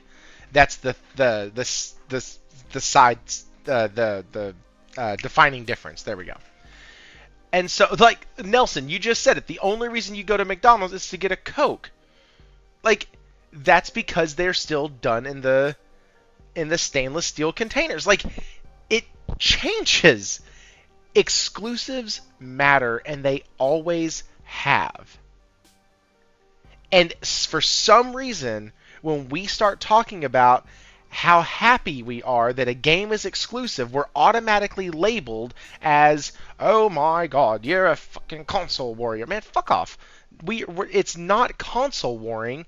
It's being excited and finding a way to add value to the system that we spent money on. Like, for years, I had to deal with people on the Xbox side going, yeah, you might be able to play Final Fantasy, but you can't play Halo. Well, fuck off. Like, I get that. Like, rude. Of course you can. You know how you can play Halo? You go and buy an Xbox and buy the game. Right. You don't have to buy it brand new. You can buy it secondhand. And you don't have to spend all that money. You can spend pennies on the dollar to get the experience. And you know what? You spent less than those high and mighty assholes sitting there saying, you can't do this, you can't do that. Dickheads. Raichi even said, he goes, I'm okay with first-party exclusives, but being excited for a last-minute money hat is very annoying. I don't know what people mean, like, by what games were money-hatted by this or that. So far outside of, like, unless you're talking about, like, the second-party deals or whatnot, like, I know that there was a... If you pay for... If a platform pays a third-party publisher to build them a game from scratch, fair point. That's they've gone out and their platform has invested in them to build something for them. That's not money hatting. That should never be considered money hatting. If the game's in development and then it's looking good, and suddenly one of the platforms dives out there and goes, "This has got great interest. We want to pay you to keep it on our platform exclusive for any period of time." That's what money hatting, term money hatting. Okay, so Stellar Blade generally refers to. Stellar Blade. So Kena. Well, like, yes. However, the first if those games weren't invested in, they would have died. Well, and that's the grey area. If they're out looking for investment to get a game to market, and they go and start approaching the platforms, you would start with the biggest one and ask them. That's not the smallest one and ask them. So That's if the true. big one sees value in it and says yes, well, what have they done? All they've done is leverage their market position. And they're perfectly entitled to do it. Now, and I can appreciate this games where I've gone, yep, that looks great. It's coming. Oh, wait. No, they've dropped. They're not coming to console. It's going to PC only. Okay, cool. I'll go and play it on Steam.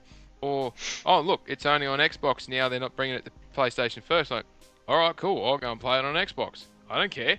It's a good game. I'll play it wherever it fucking lands. Die Hard, like, genuinely, the PlayStation platform's the one I prefer for a lot of different reasons. But if the game's good enough and warrants playing somewhere else, I'll play it wherever it lands. But those individuals who are constantly talking down the experience of gamers on other platforms just because they are diehards and will not shift, they will miss out on some of the best games ever made because they don't want to shift. But they're also the same people who just play the same couple of games every year.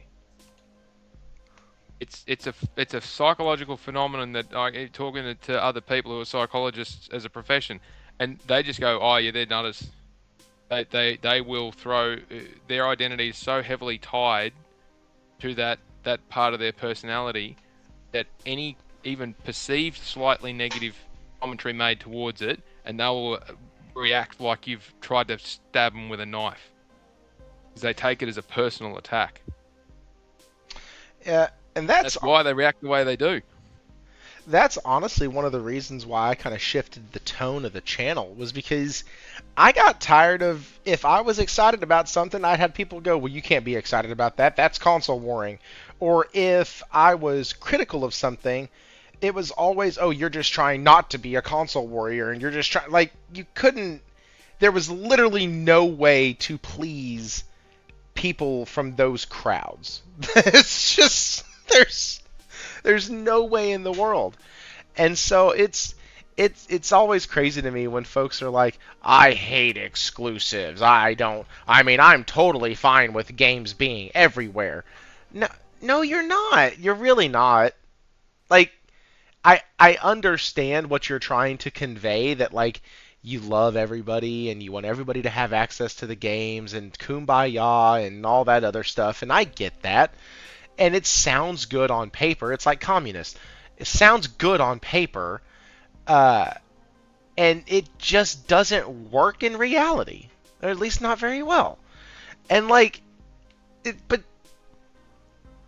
anyways, before I start naming names, people have problems, and it's very interesting when it comes to the talk of exclusives on watching one side of the argument flip-flop so much, and then another sector of the people saying, well, we like exclusives, but if they want to go everywhere, that's totally fine. And then me sitting over here with another group of us going, no, I love exclusives. Wolverine is coming to my PlayStation, and nobody else gets to play that shit. Ha! And I'm going to start playing. Like, it's that little bit of, haha, I gotcha. Like, it's just, it's dumb, it's playground bullshit, but it's fun. And it adds that level of, I'm glad I purchased this system. Like, it just does. And even a game like Saros that I want to be in that game. But I'm so apprehensive because I couldn't even get past the first level of the first game. So, like, do I want to spend $70 on a game that I know I'm going to struggle with? I need a demo for. But, like, even that has me excited. Expect to buy multiple suits for Wolverine? Hey, listen. Stellar Blade's add-ons were done by Shift Up. I don't know if that was a Sony-led thing or not. Console Wars made gaming fun outside. It made me fun outside of actual gaming. Yeah, it did. And Console Wars brought a ton of people into the conversation. Some of them should have stayed away, but it did bring a ton of people in. Like, it was the battle between PlayStation and Xbox that had me join the Saltiest Gaming podcast. Because it was so good at that time. And then it got weird. And then, like, you couldn't be nuanced. You had to, like, Faulkie, you just said this. Like, talking about the psychology of it. You had to be tribalistic about it. And if you deviated too far one way or the other, you had one side ready to disown you and one side ready to kill you. Like, it was, you literally couldn't move at certain points. And so you were just like, you know what? F it. Y'all can keep that. I'm going to talk about these things in a nuanced approach. And I'm going to make sure to have guests on my show that can do the same thing. Like, and so, what's up, D? D487, the I own all the platforms people are either silent or people just ignore them. It's probably the first one. I know so many people who are gamers that I like found out after months of knowing them that they were gamers. Because most gamers don't have spaces like this where they go to and talk with one another and chit-chat and have back and forths and talk about the games and talk about the industry. They don't have that. They don't have a Faulkie that they could just WhatsApp and go, bro, do you see that shit? Like, they don't have those people. And so they treat gaming like a dirty little secret and their gamer score like something that they have to hide because they don't have this. That's the whole point of this. Having said that, you've seen the way some of these lunatics carry on. Why would you stick your head up out of the trench? That's Like, you know, they just sit there like you're like a duck hunt and you stick your head up and they just want to slap you. Like, I don't purposefully try to hide it. I don't make it a key talking point amongst generally everyone, but most people that know me know that I'm involved in gaming and that I like gaming and that I spend my spare time doing it. It's not the number one thing I do. I don't spend all day, every day doing it. And I don't think I could. It'd drive me nuts. I just don't have the mental capacity to do a 14-hour session in there anymore, unless it's playing with others and we're, running around destroying each other and having fun. But that's the community and the relaxation part of it. The conversations of, the console warring thing, there's a point where it's a bit of fun, and there's a point where just random strangers teeing off on you and calling you out and personally attacking you, which that's not the point of the purpose. Like the original, Sega does what Nintendo don't. Like that's one of the earliest parts about businesses picking a bit of a fight with each other. And when done right, it can be quite amusing. But it's it should always be a, that's funny, move on. And it's like, oh, did you see this and did you see that? And yeah, it's a good bit of fun and then move on. Not let's dig in the trenches and run the flag up the mast and put on our battle fatigues and hold the line and on all this other bullshit. Again, it's personas and fake profiles and all this other crap that goes on that just drives the general community away from being engaged in social groups and social media contacts, like Twitch streamers that just get bombarded with negative comments because someone decided that they flipped a coin or drew a name out of a hat and this is the one that we're going to go and destroy, whose life we're going to try and destroy today. Or people that have podcasts that get too ingrained in it and then all of a sudden they've lost control of the conversations that they're supposed to be moderating and the whole thing implodes because of a poor decision, or they got someone on there who's just decided to carry on. Like, there's so much about it that could be good that is dragged down by the few that just want to operate in a bad capacity. Yeah.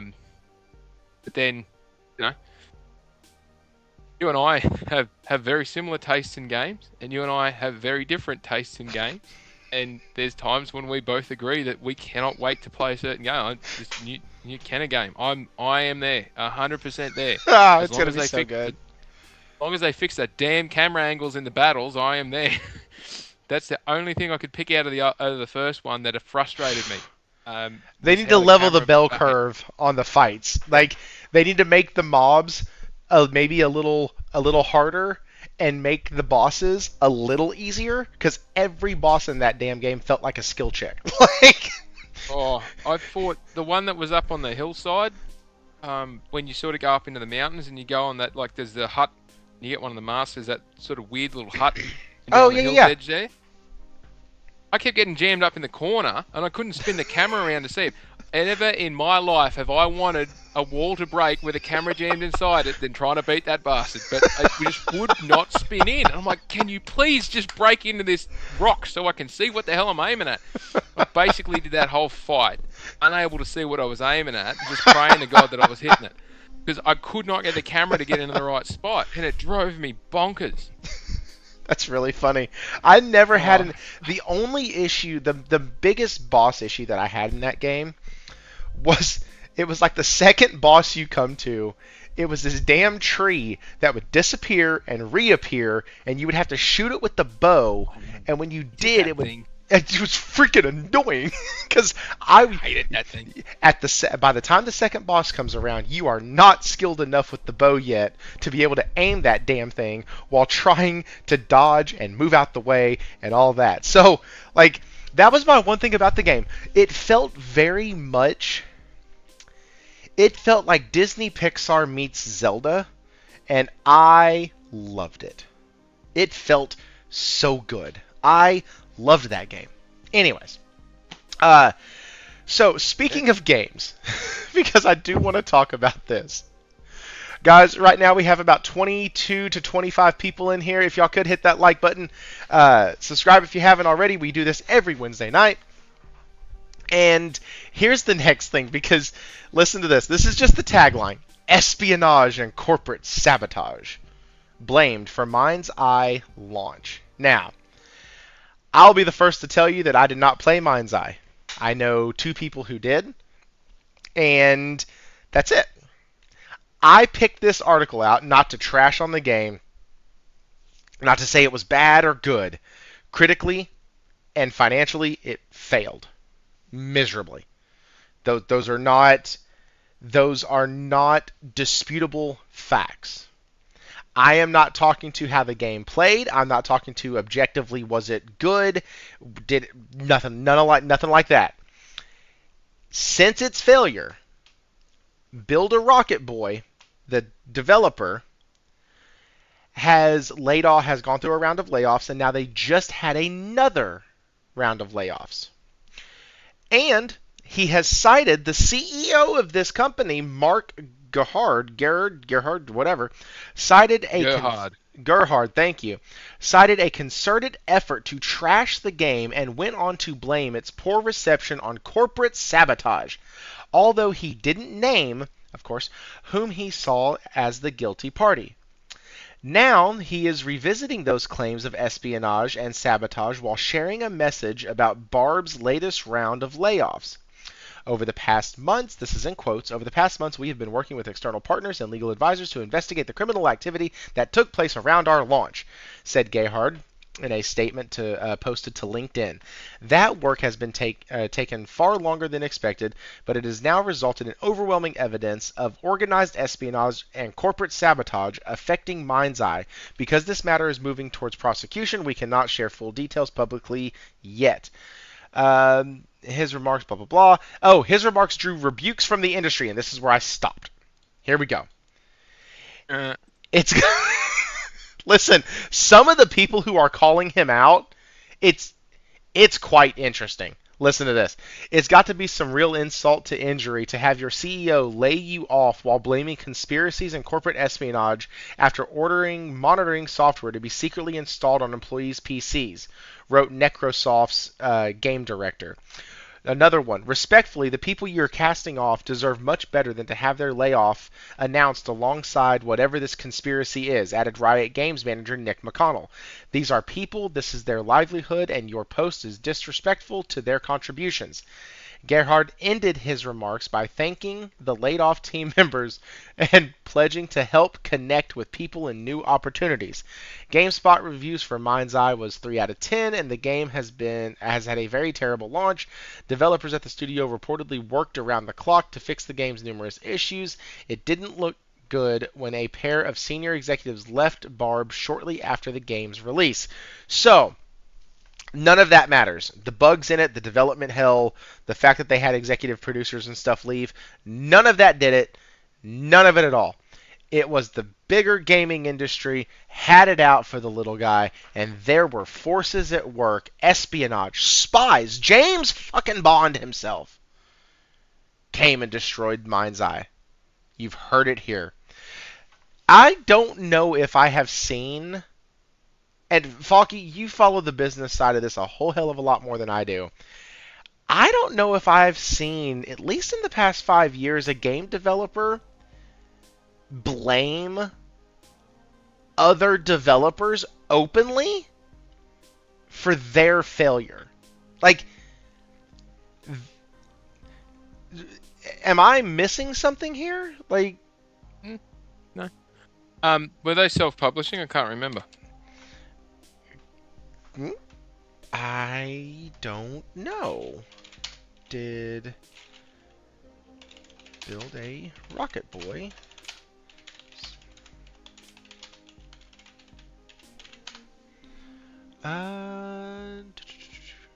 No, it was published by IO Interactive. Yeah.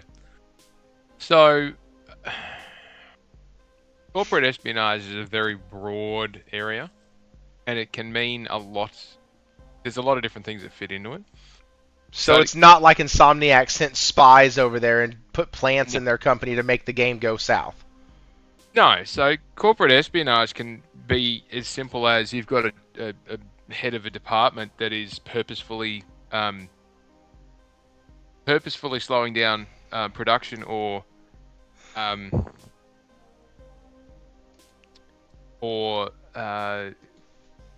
misconstruing resources for the purpose of causing an adverse outcome for their own beneficial or some kind of beneficial gain in future. It's very difficult to prove. To take it public is not going to help their case at all. If you said there's charges pending, then it is a potential for some. I mean, embezzlement fits into corporate espionage as well in some aspects, particularly if you have if you've decided that you're moving on from company A to company B. Company B is agreed to take you on with a delayed start dates so that you can get something out of company A. That's also that can fit into that aspect. Selling information, proprietary information, depending on your employment contract, it's something as simple as I can create a spreadsheet that does options analysis. If I'm employed somewhere and the contract says that anything I create is their IP while they're paying me for it, if it's made on their assets and on their time, it's theirs. If I pick it up and take it with me, I've effectively stolen it. But if I'm handing off information whilst I'm busily working on something that's not part of an ongoing arrangement or commercial deal, I'm just doing it for my own benefit or future benefits. Beside it being theft, that also fits into corporate espionage. So there's, if you've got people that are consultants sitting in overarching decision-making roles, that can also cause issues. It all really comes down to the structure of the organisations and their ability to make sure that they're in control of their information, because that's really what it'll come down to. But from what you read out to me just before, there's a lot of different reasons why that game didn't work well, why it didn't sell well.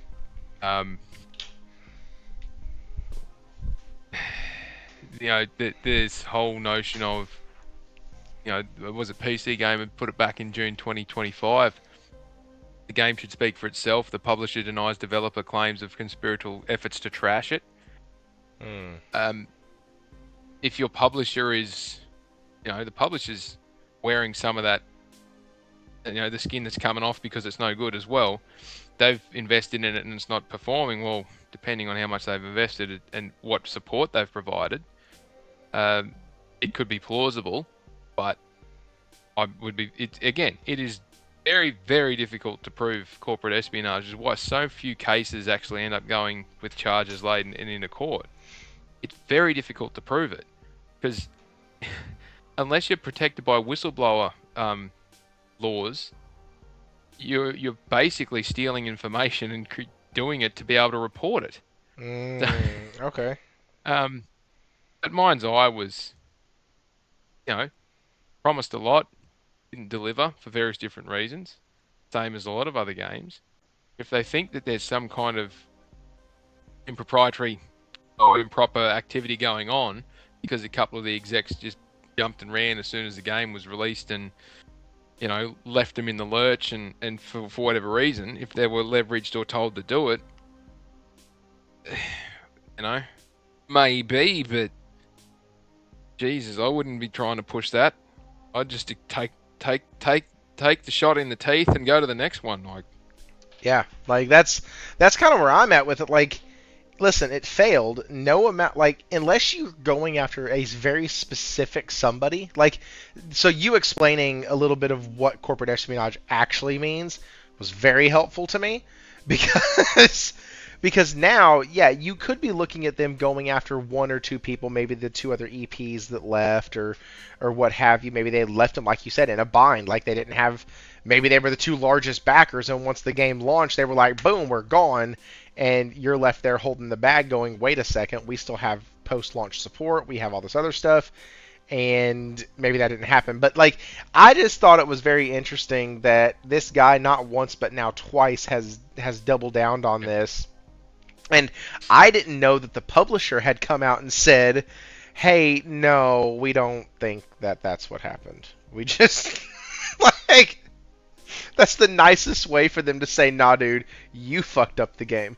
Not us. Not anybody else. That was on y'all. Y'all were the developers.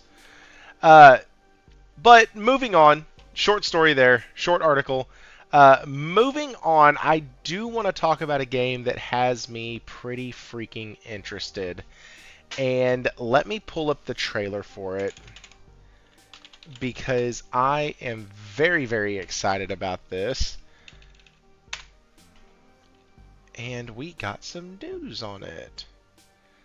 And of course, because I am me, I'll use the PlayStation 1. This game right here is a game that I am actually super excited about. Most Royal Majesty. And by the grace of God, there you go. The King of France. I'm gonna have to head off in a moment, so sorry. That's fine. We're about to head off anyways. Oh, this looks mad. This looks sick, dude. This looks so good. It's done by the same people who are doing, or who did Dead Cells. Yeah. Yeah, no, this looks like mad fun. It looks actually so... I've always had issues with side scrollers in the past, but because of depth perception. Yeah, it's going right. It's the... I like it. It looks so much fun. The presentation looks really good. That's... The other thing that I really like about it is the combat does not look ridiculously quick. So no. We appeal to you. But it doesn't look Trevor slow and Belmont. methodical like Tales of Iron. Last of House Belmont. Yeah. I'm so excited. No, it looks good. So this game right here was a game that was coming out. It is coming out, and because of the publisher or because of the developer, I'll get my words right eventually.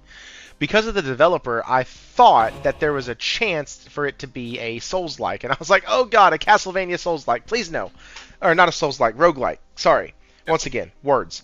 I might be able to read, but I can't talk for shit. Castlevania Belmont's Curse looks extremely good. Can't wait for that. And the developer has come out and said it is not going to be... Okay, Faulkie, you out? Yep, cool. Alright, so Faulkie is... Sorry, I got to head off and deal with something. Later. I'll catch you later. Catch you later, man. Hey guys, go follow Faulkie on X. His link is in the description below.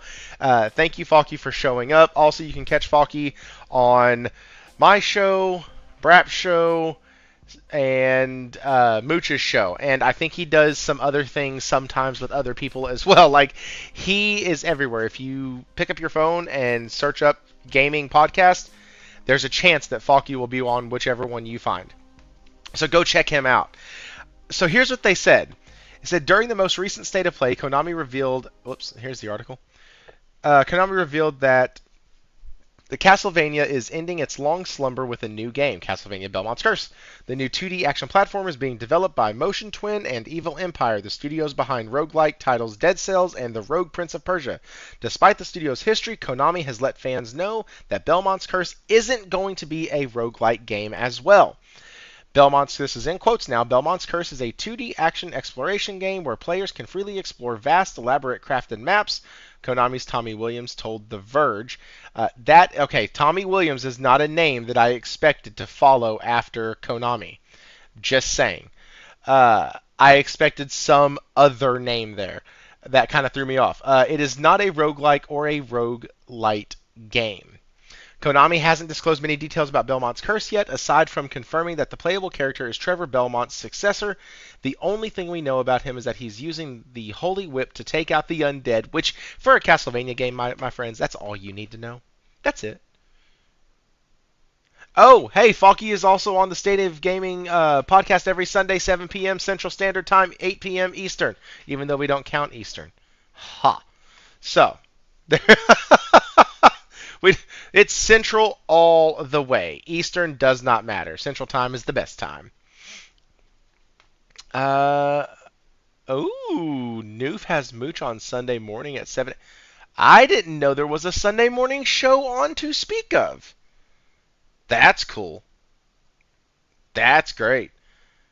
I'm going to turn that on while I get ready for church and start getting dressed and everything. That's great. Okay, so this is the 40th anniversary. Back to Castlevania. This is actually really exciting to me. I literally, like, that makes me happy. I don't like roguelikes. I suck at them. I'm very bad at them. They irritate me. They do not move fast enough, and the progression is annoying. One of the only ones that I've liked was a roguelike that was, like, fashioned with Teenage Mutant Ninja Turtles. They're fantastic. Love that game. And I have a review on that game. The progression in that game is what did it. Because every time you died, almost, you could go and grab an upgrade that stayed with you permanently. You didn't have to fight. You didn't have to wonder. You didn't have to keep dying and reliving and dying and redoing it and blah, blah, blah. You just got something almost every time. So it always leveled up your character, which then made you go further on the runs, which then led you to want to keep playing.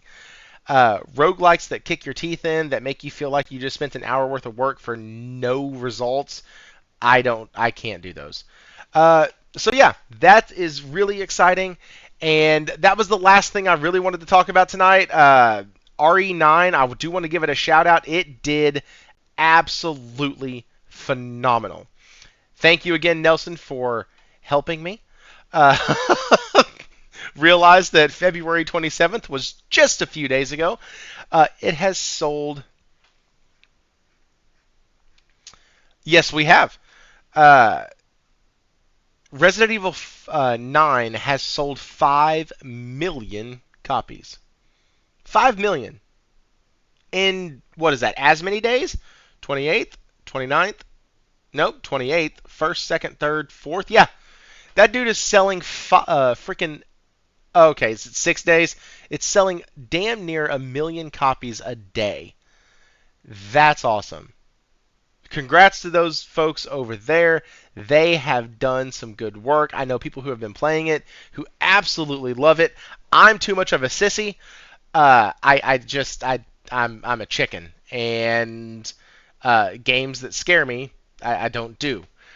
But I am really happy that franchises like Resident Evil still exist, even though as much as I give them crap, I like that Assassin's Creed is still in a franchise that is out there. It's nice to see. Even Final Fantasy, with the miss that I think 16 was, I'm still happy that we're seeing these legacy franchises continue. It's is really something special to me, because these are franchises that I literally grew up with, that new gamers and old gamers are all still coming together and playing. It's fantastic. I think it's the same feeling I get when my kids and I can sit and watch the Mario movie together, and we both understand the references and catch the jokes and catch the callbacks because, well, we've both played them. Just super chat, play Requiem until the game is covered and tell Thrifty he has no choice. Listen, I have played games before because people have bought them. I will absolutely do that. And if that's something y'all want to do, that's up to y'all completely. Why the double standards? People praise RE franchise and similar, but shit on PlayStation. Hey, you ain't gonna hear me complain about Ghost. You ain't gonna hear me complain. Well, you will hear me complain about Last of Us, but that's different. That's not because it's a legacy IP. You won't hear me complain about Ghost. You're not gonna hear me complain about Horizon or God of War. I will take all of those all day long. But I do understand what you're saying. I do see what you're saying when it comes to that. I'm just pulling strings. You want FF28, but not God of War 15. Bro, I want them both. That's the thing. But I also, Hero, you're hitting it on the head. God, I wish you were in the chat. You're hitting the nail on the head, because I do want that, and I do want IP that's brand new. I loved playing Stellar Blade. I knew nothing about it. I got introduced to that IP. It was so freaking good. Coffee Talk is another one. I got introduced to that. Great game, great story, great concept. Sparked a second and now a third. I just want games. I just want games. I love FF and Gal. Yeah, like, that's it. I just want games. And there is something to be said about, if these people are going to come in, these developers are going to come in and make a game that is God of War, I'm likely to at least turn my head to it. Heck, the Steel Horizons or Steel Frontiers or whatever it's called, the mobile game for Horizon, that looks freaking dope. That thing looks sick. It looks so good. I need that thing on PlayStation. I need it on PlayStation today. It looks so, so good. I would play the crap out of that, because I think it's also PvE, if I'm not mistaken.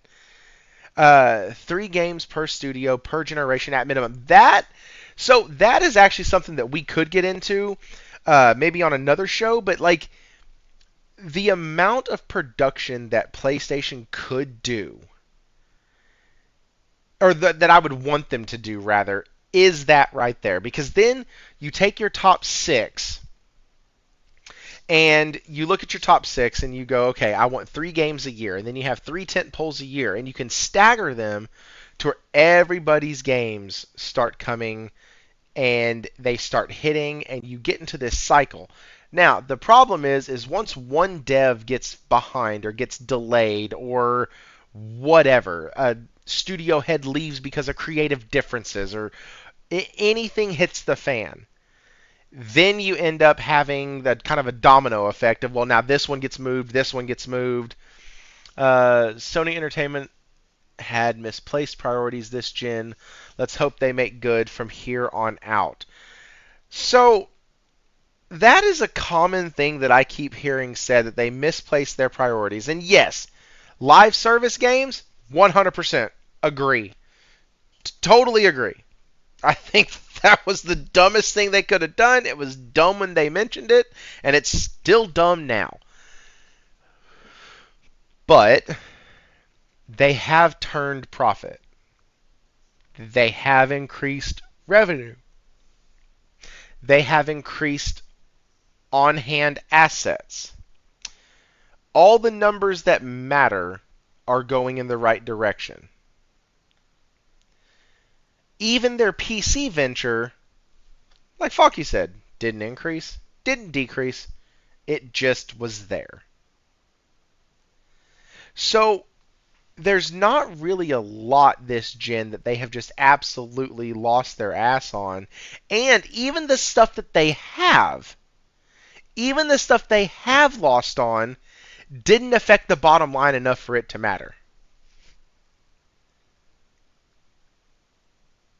Like, so I will definitely agree that from the gamer perspective, yeah, I think that they stumbled quite a bit. Like, 18 months ago, Thrifty was a different guy. Thrifty was a little bit angrier and a little bit mad. I was an angry elf, as as one would say. I was not happy. And then they kept giving me fucking games to play. It's amazing. You give a gamer games to play that are good, and all of a sudden, we're happy. Which makes the F-ups on games that I had little to no interest in null and void. And I think that's honestly, now that I've said that out loud, where Sony kind of missed it a bit with the live service push. To have a live service push, you need to have a fan base that wants a lot of a live service game. And now we've seen that, hey, listen, I'm not saying there's not audience for live service on PlayStation. I am not. I am saying, though, that the PlayStation core audience, the one who buys games from PlayStation first-party studios, generally speaking, want nothing to do with live service games. Or they have their 1 or 2 live service games already that they play in between big tentpole releases. Therefore, trying to spend and make 12 different live service titles and deliver them to people who would generally be there to purchase your single-player narrative-driven titles, yeah, that probably wasn't a great idea, guys. It's just... like, it probably wasn't just the most amazing idea they've ever come up with. And several of us called them out on it. And it looks like that they're backing off from it. I understand wanting to cast a wider net when it comes to multiplayer titles and stuff like that. But as far as it comes to their other stuff, you know, the rumor is that they're going to be getting rid of exclusives. Or they're going to be getting rid of the ports to PC. Juice8152, not defending PS, but 9 of the top games currently on PS is live service games. The fans are telling them the opposite. No, you missed what I said. The people who buy their games, their Sony first-party studio games, those players either already have a live service title that they play, 1 or 2 of them in between those games, or they... Sorry, I was reading what Hero just wrote. Or they are just the single-player game. They're just the single-player gamer. So, like me, I don't play a lot of live service at all. I maybe play 1 to 2 live service games every year, and they're not usually the same game. Because I'll hop in and try it out and realize I don't like it for whatever reason or another, and then I don't play it, and I go back to my single players. If you tell me that Naughty Dog is making a live service title, I'm more likely to go, that might be cool, but I need to see a whole lot more. It's the same way I was with the Spider-Man title.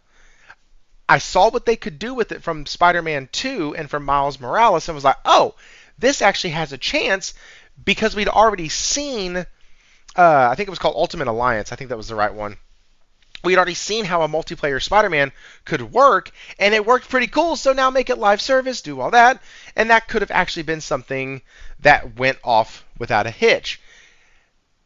But by and large, the guys who like the single-player titles from Sony first-party studios aren't really going to be looking over at a Naughty Dog or a Sony Santa Monica or a Guerrilla to give us a live service game. It's just, I don't think that that's something that really is going to move the needle, as it were. Oh, shoot. Hello. Hi. Crisis averted. Did you? I was about to say, did you save the world? Did you do it? I don't know about save the world, but I'd save someone's world. There you go. Okay, so Juice, you said, I understand what you were saying, but the top 10 selling games last year, only one was single player Ghost of Yotai, so they're looking at them numbers and saying that's what our players... Oh, yeah. Yeah, not all live service games are actually selling because of the live service element. That... I want you to pull the thread on that a little bit more, Hero. He was having a... Well, Hero said not all live service games are actually selling because of the live service element. Correct. That is correct. Not all live service games are actually selling. So why else are they selling? Because of the content that's in the game. Oh. So Gooner culture. Something like that. Fair enough. Okay. That's all right. That's all right. Sorry, I didn't mean to jump in and just destroy your conversation. I jumped back in to give a proper farewell because I do actually have to go. I have a 4 o'clock meeting. That's fine. We're heading out anyways. So, Faulkie, where can people find you? You can find me at Faulkie87 on Twitter, or you can find me poking around on a few different podcasts.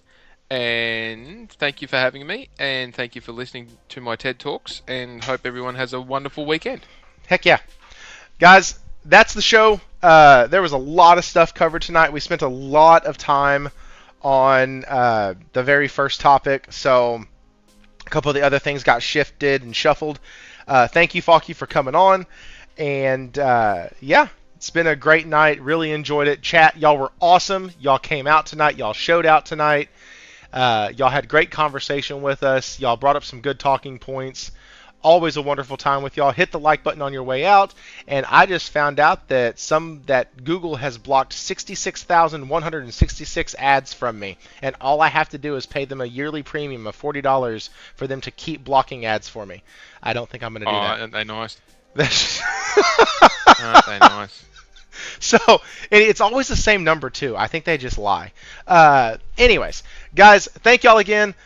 There's a ton of games coming out over the next couple months. Keep your ear to the ground for those. Keep it locked in here. Keep it locked into the Gaming Grindhouse. Check those guys out over there. Check the guys out on State of Gaming, or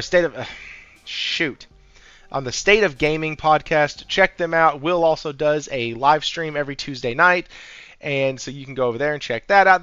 If y'all want to be in the gaming world and the gaming conversation, there are so many good places y'all can go to find that stuff. Check out every single person.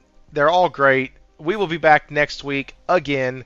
And with that, next week, it's just Henry will be on, and we will be dissecting his brain about Marathon. And so can't wait to hear from somebody who's put a lot of time into that beta. And so anyways, guys, that is it. Y'all have a wonderful night, and we